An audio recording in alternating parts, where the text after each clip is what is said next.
Hello, hello, hello, and welcome to My Empty Hands, a podcast about the martial arts, typically with a focus on Kempo. As always, I am your host, Reggie Darden, and I am very excited to have another Kempo great with me today. Oh, you can't say that. You cannot say that. Okay? You cannot say Kempo great. And just a thank you very much. Well, okay then. Well, got another wonderful Kempo guest here, Mr. AC Rainey, and yeah, we're going to talk about his journey and kind of what other items that we get into. I usually start things off with kind of giving my history, but before we hit record, I kind of filled Mr. Rainey in a little bit on my details. So I will not bore you all with that sort of thing again, but I will just turn it over to our guest here. So just go ahead and fill me and the listeners in on how Kempo found you, where did it all start, and we'll just kind of go from there. All right. Well, the easiest place to begin is when I got out of high school, or I started playing college football, and then I started playing uh, wrestling. I was pretty good at the college football, but it was the first year of my college wrestling that I got the crap beat out of me, and some guy by the name of Dave Hebler and Paul Dye showed up at class or in the gym one day, and I was sitting there packing my crap, getting ready to get out of here. You're gonna probably hear some background right now. No, no Uh, problem, no problem. so at that particular point, uh, they were doing a demonstration in the gym with a couple other people, and it was pretty good gym, pretty good demonstration.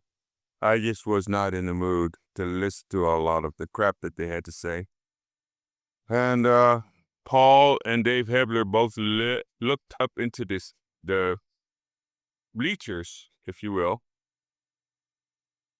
and asked anybody that they knew or saw, did anybody want to come down and try to beat one of their guys in Kempo, or better yet, in fighting. I I pretty much poo-pooed it off, and when I say poo-pooed, I really mean I poo-pooed it off. Dave actually will tell you that. However, that said, Paul Dye did something stupid and challenged me because he said, "Hey, stupid." Well, he said, I'm going to cut it short. He said, "Look, are you chicken?" And the whole 9 yards, you don't want to do this. I said, "Oh my God, are you serious?" And these are true stories because this happened not only with Paul Dye, it also happened with Rich Hill. So I really wasn't interested in martial arts at that time. I'd already done the judo stuff, and I really was looking forward to doing more of the football stuff. And it was the end of the season in the wrestling thing. What happened after that is they challenged me, and Paul Dye asked me if I was chicken, and I said nothing, and I went right straight down. And I accepted the challenge of Kempo. I dropped down in the wrestling dance, took out the first guy that they put up against me. They asked me if I could do it again. I said, yeah, I don't think so, but we'll find out. I took the second guy down before I even realized what the hell I'd done. I realized at that particular point that I didn't screw up, but I realized that, uh-oh, I was being invited to a school that I had no idea. Now you have to understand, there's a plane up here flying around. You have to No problem. understand, you have to understand that I really wasn't interested in Kempo at that time. I was actually looking forward to a college career in football. And they invited me literally 2 minutes after I took their second man down to come to their school and learn Kempo. That was the beginning of a love affair with Kempo karate because the following Friday, next Friday, that same week, that Saturday, I showed up and there was a guy by the name of Jim Thompson, and he was such a humble man, but he was also such a inviting man, and that man took charge of my development of Kempo all the way until I suspect when I was a second brown belt. During the next 24 months, actually 23 months, during the next 23 months, I studied, practiced, taught, and wrapped myself up in Kempo so much that I didn't even know I had a scholarship in football to several other colleges. My father didn't know anything about how to handle that kind of stuff. Neither did I, because it didn't really matter at that time. All what really mattered is that I had purpose in my life. So Kempo provided the purpose, along with Paul Dye and Jim Thompson and a couple Dave Hebler and Ron Chappelle, who I would meet much later in my fighting days. Ron Chappelle was the main guy to actually improved my fighting so much that I really didn't have. So he improved my fighting so much that I became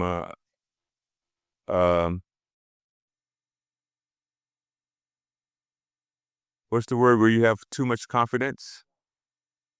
I'm struggling for the word myself, but I know what you mean. Articulate this stupidly. I want to call the word or a something like that. Anyway, whatever that word is, I was stupid, and actually Paul Dye and I both were stupid for the next 2 years. I got my black belt in 22 months. Paul got his in 24 months. We became roommates, and we did Kempo for 16 hours a day for the next 2 years. And after that, Mr. Hebler closed the school. Jim Thompson went and worked for a rock star, so that Mr. Hebler worked for Elvis, and I went in the Air Force. Little bit after that, and I was teaching in the Air Force, and I've been teaching Kempo ever since. So I suppose I'm not sure how many years that is now. I think it's 50, 54, 55 years now. I've been teaching Kempo. Excellent, That excellent, gives you an excellent. idea of who I am. Very nice. I'm going to have to kind of go back a little bit. I'm going to have to grill both Mr. Dye and Mr. Oh, Hale. absolutely. I want you to grill them both. I want you to grill anybody that was connected with me, because you know what? It has been fun, but those next 2 years I devoted myself to Kempo prior going to the Air Force. And when I went in the Air Force at that particular point, that's another story, and I'm not sure I want to tell it because just like some of the other stories in Kempo, I'm not prepared to tell all the stories at this particular point. Oh, not a problem. The reason I say grill those two is so they both have been guests on my show, and they did not bring, neither one of them brought up that story. So I'm going to have them back on and grill them a little bit about that. Absolutely. Please, by all means, do. I mean, hey, look, I'm from here on out. I thought that being what's the word, humble was all about not letting people know who you are. I am. Recent events in my life has told me that I have to start letting people know my story. So this is my truth. Well, that's one of the reasons why I started this show, is that I wanted to uh, get these stories from the source. There's a lot of things that go around in not just in the Kempo world, but people say things, and people play that telephone game and things like that, and I didn't want there to be that confusion around some of these stories. So having the people that lived it on the show to tell it, from their own words, is the way that we keep this kind of information preserved and out there, and keep the truths out there. So I, yeah, I I really get it. appreciate that. Going back a little bit, so when you were at this demonstration, like what was the thing that you mentioned that you weren't really interested in the Kempo, but what was the thing that brought you over, or sold I you on saw it? Dave Hebler do a technique that was so freaking fast in the whole 9 yards, and I realized at that particular point, should I be able to move that fast, that quick, that hard, that strong? And it was actually him and both Paul Dye when they were doing techniques. I thought to myself, I'd never seen motion like that. I'd seen Kempo once before. I'd been involved in trying to be a Kempo once before, but that asshole wanted to take me head. So that when I saw these guys, I really didn't want to have anything to do with Kempo. But that said, I think I was auditioning to become one of their students at that particular point. I didn't realize that when I was going to become a student of Dave Hebler and Jim Thompson, I didn't realize I was going to be in the art that long, and I had no idea about what it was that I'm getting myself involved in. And short circuit, literally, I realized that I wanted to be part of the Kempo. And a few months later, I was introduced to Ed Parker in the class. And I think this was like right at first year. This was right at Blue Belt. And I kind of like learned to be directly in the front line so I could hear and see Mr. Parker all the time whenever he came to our school. And he came to our school quite often after that. I don't think he had ever come to our school that often, but he came to our school quite often. And it was right around that time I was starting to make a name for myself as far as their fighting and stuff of that nature. But to go back to and answer your question, what made me decide to do that? Probably because I made one of Dave Hebler's students look really bad. And I thought, oh, this is fun. I can do it again. And I every Saturday, every Friday, every Wednesday, every Monday, it didn't matter what it was. I improved, and I literally learned to understand not only Kempo from the aspect of its techniques, but Kempo also from its aspects when you apply its principles all day long. And I hate to say it this way, but I did excel with an A in the art, and I excelled it so fast, a lot faster than I even thought. I was telling this story yesterday again, that for me, Kempo was everything, and we didn't spend like 3 or 4 hours in class as far as doing Kempo itself. We spent, Paul and I actually became really strong friends. We're still strong friends now. However, Paul, me, Patty, um, another person, we actually started practicing our art for 16 hours a day for the next 2 years. that is the main reason why I ended up getting my black belt in 22 months. My brother got his black belt in 24, 26 months. Paul Dye got his black belt in just a little bit under, in 23 months. I can't really speak for him, but I will say this: Kempo became my life, and it has really formulated everything that I know about life.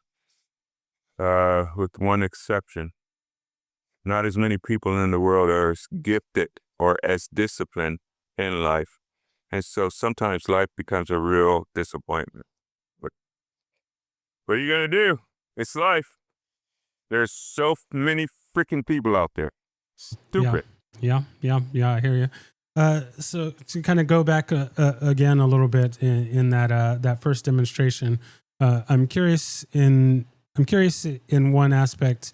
So looking through the lens of the popularity of grappling, Brazilian jiu-jitsu and that sort of thing. I'm curious as how the reaction of All right. Okay. well. Well, let me ask the question here. I'm curious what. So you mentioned that you took a couple of those guys down in that demonstration. Yeah, I was wrestling. I took them down with wrestling moves. Literally. Literally. They didn't understand what happened to them. They had no idea what was going on. We didn't have an open conversation or open study of jiu-jitsu at that time. I was a great wrestler in high school. I'm not saying that I'm a super great. I was a great wrestler in high school, so I knew what the hell I was doing. They had no idea what they were doing. Mm-hmm. They were guessing. So yeah, that's the thing that I was. That was an ego booster. Yeah, I bet. So I'm curious, like, what their reaction was to the ground part of it, and was that something that? No, stop! I did not choose the ground portion. I did not. I hate groundwork. I totally hate groundwork. Okay, if I'm going to fight, I'm going to beat you from the ground, from standing up, period. That's it. But let's back up so you have more of a grasp of how that occurred. When I was a young pup, my father was a military man. And we somehow ended up going to Japan, not accidentally, but because he wanted his family with him. And he enrolled me, into a judo course. My brothers didn't want to have anything to do with it. In that judo course, I learned how to create balance in the whole 9 yards. And I got to as far as a child. When I say child, I mean child, like 10 to 13, 11 to 13 years old. And I had fun. You can check this out at the Kodokan School of Martial Arts in Tokyo. I don't put this out that often, and the reason is because I haven't been back to Japan. I do know that the Kodokan School of Martial Arts, Karate, Judo, Aikido, whatever it is, they exist, or did exist. 3 to 4, maybe 5 different floors, with each particular floor devoted to a particular. As a matter of fact, now I think about it, I need to go find out who the person that was there owned that building. All right, so I'm going to back up. I learned judo not for my sake. I learned judo for the sake of my brothers and sisters, family, and loved ones. I also happened to live next door to Mrs. Kent and her daughter, Terry Kent. Mrs. Kent was a Aikidoist back in the day who actually helped me to learn and understand what it was about balance. And so me and her daughter became very, very, very good friends. I was not trying to be that, what I was trying to do is just have fun as a kid because I didn't really have that much of a childhood. I'm not quite sure where I want to go with this. You were talking about groundwork and all that crap. I don't believe in all that stuff. I really don't. I think it's bullshit. I think bullshit more than often people think about it because they haven't been in circumstances like I may have been in. But there's never going to be a day when you got to get in a fight and you go to the grounds and you're not going to get the shit beat out of you. And I see those guys practicing going to the ground purposely. Stupid shit. Sorry. I am animated and I don't like a lot of shit. So you'll have to excuse me. No, if that's being that's perfectly fine. You know, wild. speak your truth. That is fine. No, there's always lots of debates about ground fighting and things like that. So Bottom line is this, okay? I've done judo and I've done grappling, okay? Both of them. And I know for a fact that in the sport of jiu-jitsu, I'm going to say it again, the freaking sport of jiu-jitsu, they don't have a freaking chance against anybody else that knows how to really fight. Because nobody else is going to willingly, wantonly go to the fucking ground. So it's a fucking sport that should not even exist. I get it. And I'm talking about Brazilian jiu-jitsu. I'm not talking about the other jiu-jitsu out of Japan. I know those guys. I fought with those guys. I had to slow down. And they have to slow down in order to make their shit works. So don't ask me any more about the questions of jiu-jitsu and grappling. Let's get real. Gotcha. So, well, I am curious then, what would you say since, what would you say, since I'm big on cross training and I train in quite a few other styles, I'm curious what you would say, what other styles would you say that you've officially, formally trained in. So we have the Kempo and the judo. Yep. I am a one martial art guy. I've never tried to do anything else. Judo, grappling, jiu-jitsu. I am not those guys. Even my, what's it called?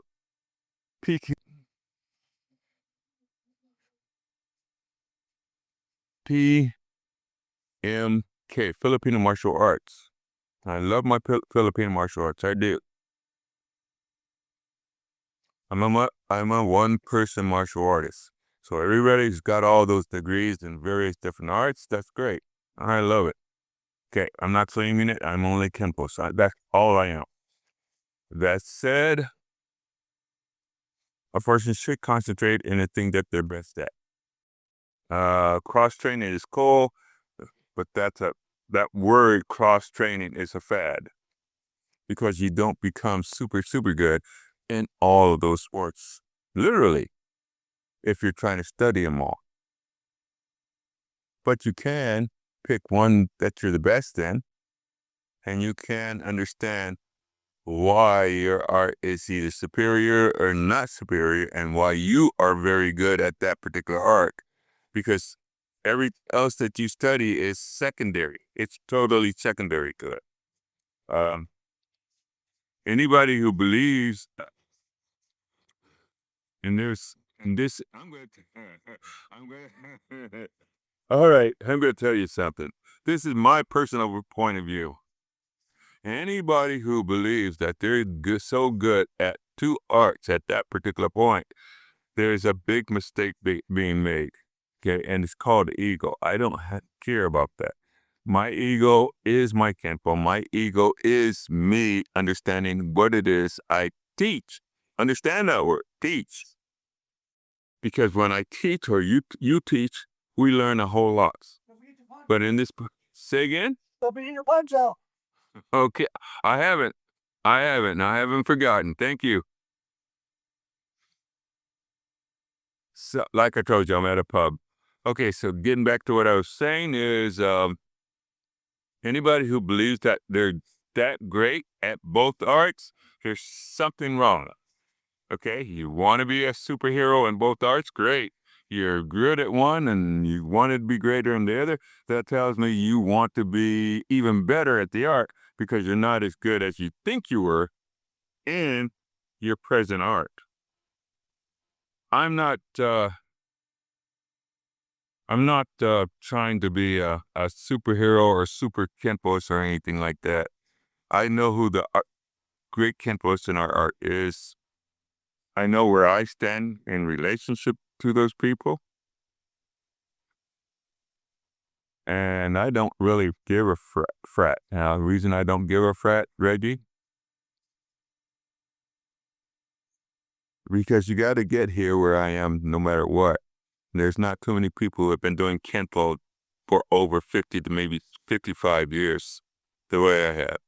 So I've got a lot of confidence, and I'm never going to ever admit to trying to being good at jiu-jitsu, judo, wrestling, all those funny name ground sports. I'm not doing it. Okay? I do Kempo, and I know my Kempo is very good compared to everybody else's jiu-jitsu, judo, and all that other stuff. So I've seen it. You know what I'm saying now. I sound like an arrogant asshole. I know that. I'm sorry, I do sound that way. But I gotta tell you something, and you're not gonna believe this. I've been arrogant at Kempo ever since the first year that I started learning. And I've been really arrogant because me and Paul Dye, I learned my arrogance from Paul Dye. And he's not going to like me saying that, but I learned my arrogance from Paul Dye. And Mr. Parker endorsed it. Mr. Parker endorsed that shit. Are you serious?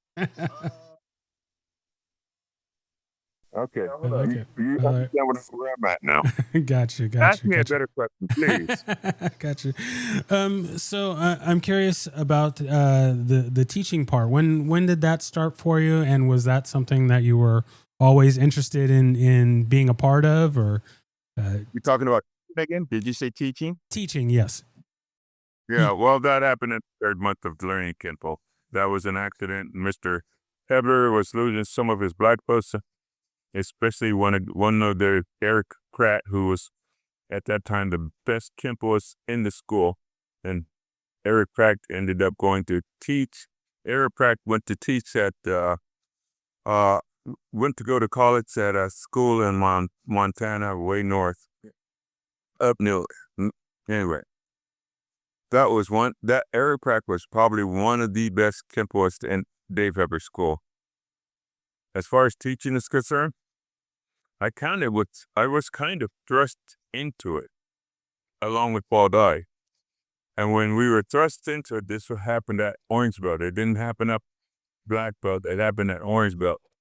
And so part of our teaching and understanding of where our art was, bottom line is, happened because that was our payback to Dave Hebler and keeping students in the school. One of the people that was really, really responsible, too, I'm going to mention 2 people, is, oh God, I just went blank with it. I will come back to that. We'll circumnavigate back to that. Oh, no, we won't. Phil Conti. Phil Conti was a Golden Gloves boxer and a champion Golden Glove boxer. And he taught me so much. Remember, I told you that 16 hours a day is what I did. And that was at the school. That didn't count all the time at home. So 16 hours, Phil Conti would show up and he needed somebody to beat on, and I ended up being that guy he beat it on, which is fine. As a matter of fact, Jim Thompson also was that guy that beat the crap out of me. And I can tell you stories about Jim, make me piss blood. I love that man. I really did. Oh my. Back up. That said, the art was about fighting. It was not about principles. It was not about the idea of understanding what you do for how this movement and all. Nobody, I didn't give that shit. Phil Conti taught me that. And then I'm going to tell you about a second person. Now, you got to understand something. This is in this is in Covina, Glendora area. There are very few black people there. And like I said, these guys, they recruited me out of a school called Mount San Antonio College. So I was in my seventh heaven because I knew that what I did was really subversive to everything else everybody else did. But at the same time, I knew that I had fallen into something that I was really great at. The second person of this dynamic, which would show up in my my second year of teaching, was, oh, she's going to hate me for saying this. Dion, I'm just going to say the word Dion at this particular point. Dion was the fastest man in Kempo that I'd ever met in my entire work. He was so fast. He was faster than he was faster than Mr. Parker. He was faster than any of the other people that you'd want to think about that novel. He was fast. He was faster than Dave Hebler. Okay. So, what do you want? I'm doing an interview. Go away.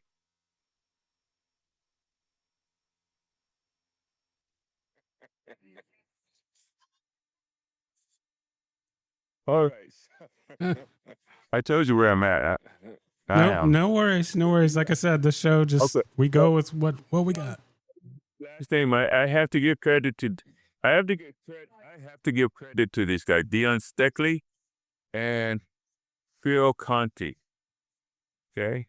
Jim Thompson. Those are the people that formed and, what's the word? Groomed me in the art of Kempo, along with the guy by the name of, wait for it, because he's not going to like me because I'm having such a hard time remembering. Seafood. Ron Chappelle. Okay. BKS. So all those guys literally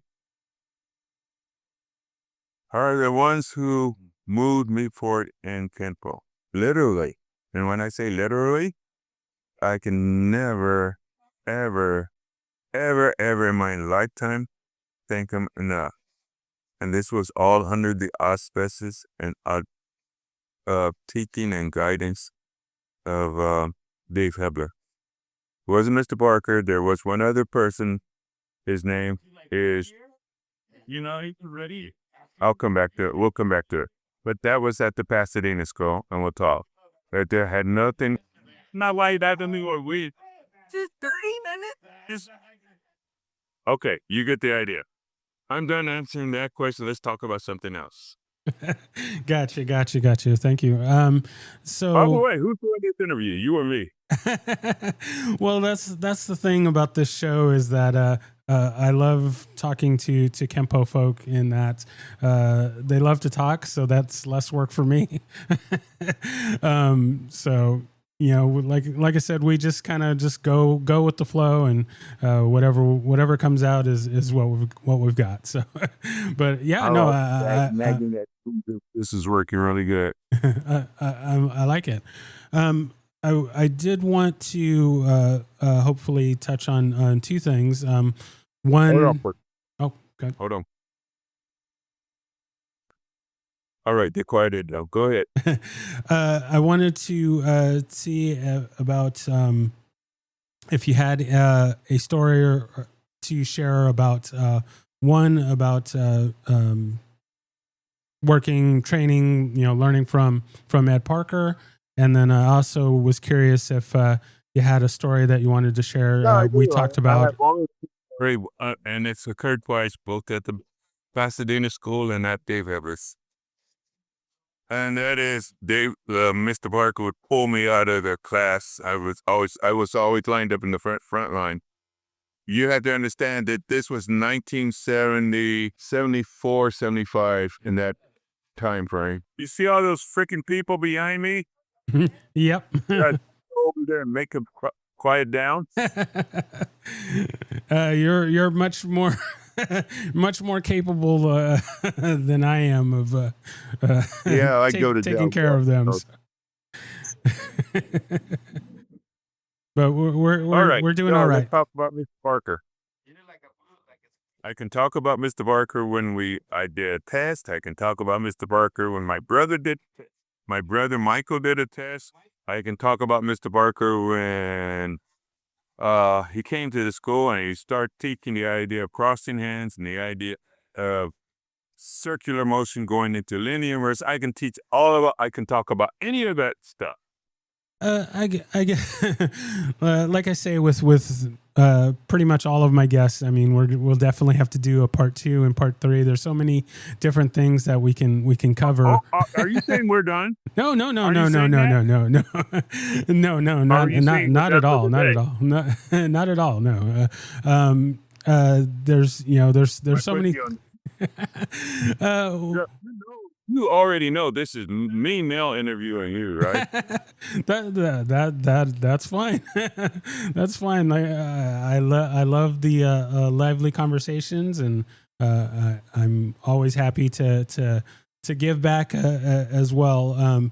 What I'm curious, I guess, when training with Mr. Parker, was it kind of obvious at the time that he was really kind of ahead of his time as far as the things that he was coming up with? And yes, that is absolutely. Mr. Parker was always ahead of his time. The problem is with Mr. Parker and is that not everybody could get on board with what he was trying to teach in the whole 9 yards. And I earnestly mean that. I, of course, studied under a couple other people as well. But Mr. Parker, as far as the average student, they were teaching a structure that people were trying to maintain that structure back in the day, which is not a problem, except for one thing: it created limited ability to move and limited ability to think about their art. Not even in Master Dave Hebler was able to comprehend everything that Mr. Parker was teaching and then pass it on to the students. We did not. We had the same amount of hours in understanding our heart back in those days as I remember when I wrote cooking character, I was like, as we do today. The problem is now today, everything's about technology. Back in the day, it was not about technology. The technology was for principles. That was the technology of the time. So that means how did Jiu-Jitsu come and be ahead of Kempo or any motion or martial arts? It's because they happen to have the idea of focusing. So let me explain something. I'm going to say this once because I'm not sure that many people understand what this little thing means. Kempo, reality speaking, is the study of motion. So we can study motion and we can study big motion. And when we study big motion, we're only going to pick up the big stuff. You're never going to understand anything else about that motion. Kempo is not just about the big motion. It's about the small motion. It's about the real tiny things that go into creating power. And that said, that is the hardest lesson. And this is for everybody. Because I've only seen maybe 2 Kung Fu martial artists who teach the same type of thing. because that's what martial art is supposed to be about. Whether she's Shudokan, Shidoru, White Crane, American Kempo, which is what we do. You'd have to replay that, but We do Kempo very badly. I should tell you that. But if you break it down, if you start to really understand your motion, if you start to understand the principle, if you start to understand, I have a student, his name is Todd Durgan, and you probably might want to talk to him. But here's the point. If you really start to understand the geometry and how we should never memorize our art. Mr. Parker didn't want us to do that. Yeah, how you do that? You got over 180 freaking techniques. And you say you don't want us to memorize it? Are you serious? Mr. Parker, what the fuck? Now you have reels and the 49ers that are fucking real this day. They're not. I really don't care anymore what other people think. So I don't care. Please put whatever it is that you see me talking about, it's all yours. But I sincerely mean that shit. I really do. Because he was on the right track the first time. He shouldn't have changed tracks. We had all that motion no matter what. The hardest thing about, for me, being a Kempo, I'm going to tell you this is true stuff. Not understanding how to break down the memorization of the motion that I had. Not until the later years. The only way you get to do that is when you teach. And I really hope, no matter what, you take that to heart for your audience, because I love Kempo. I will always love Kempo. I suspect that I'll probably be practicing Kempo to my 90s. And I found several students who can do Kempo the way I do it. But then most part, when you watch other people structurally work, when you work Kempo structurally, they lose tricks. So let's we'll just go ahead and just jump into our lightning round here. So I just got a few little questions, and then we'll wrap it up here. First question being, do you have a favorite technique? No, they're all favorites. Sounds good. I like it.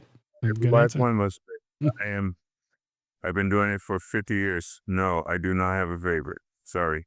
Oh, hold up. Maybe I do. Destructive Frame. It's because it's from BKF. But most people don't know that. Okay.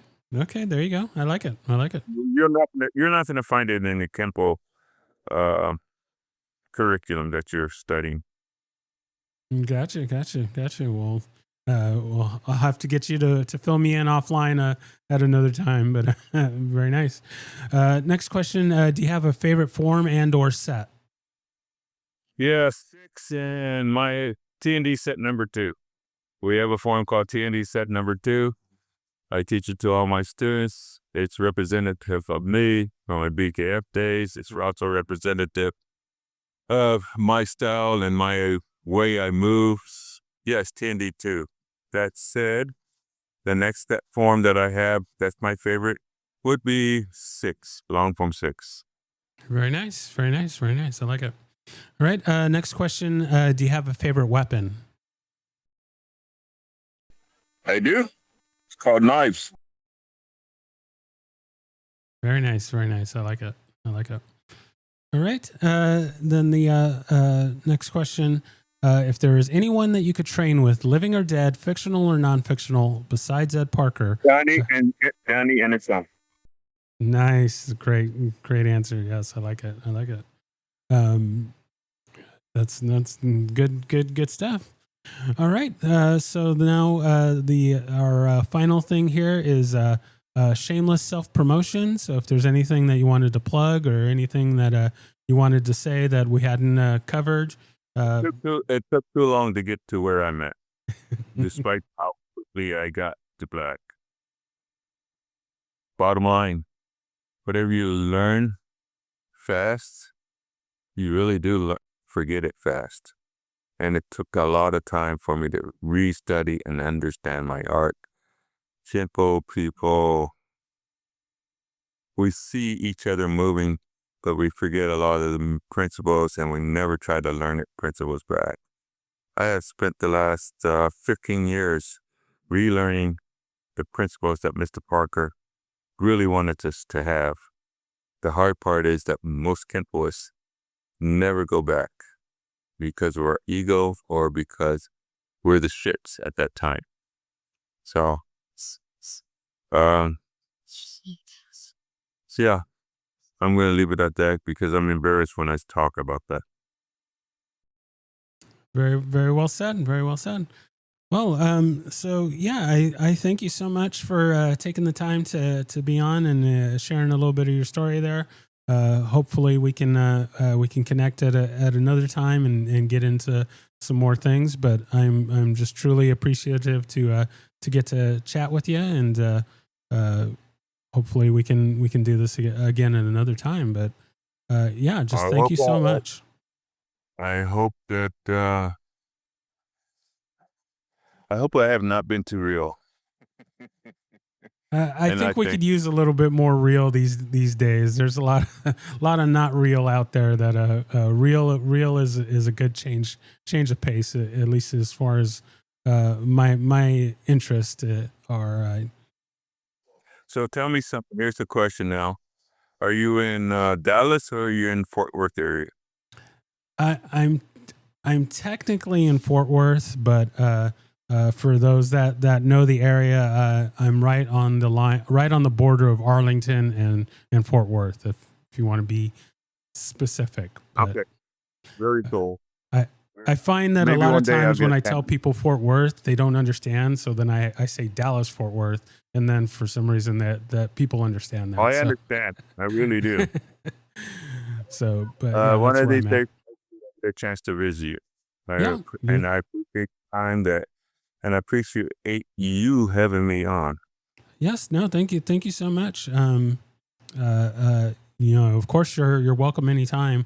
I'm just something that just kind of came to mind. I'm not sure if you're a part of it, but next month there's going to be a seminar with quite a number of folks that are going to be out this way. I'm going to say it again. I'm not. Okay. Well, not a problem. We'll have to find some way to get you out here, or I come visit you, or something sometime in the future. Absolutely. Looking forward to it. Fantastic. Well, once again, I thank you for being on, and I can't wait to get this out for everyone to hear, and I look forward to chatting with you again. Amen. And thank you again for having me on. And you know what? I really did enjoy my time with you. So thank you. Thank you. That's thank you so much. I hopefully I'm not too boring. No, you're fine. I'll talk with you soon. I'm going to hang up before you hang up. Bye. All right. Ciao.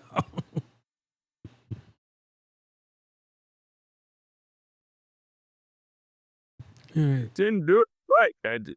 Come on, you can do it. No, thank you so much. By the way, I hate technology. Okay, we're done. Thank you for listening to My Empty Hands. If you enjoyed the show, please share it with a friend. If you didn't enjoy it, please share it with an enemy.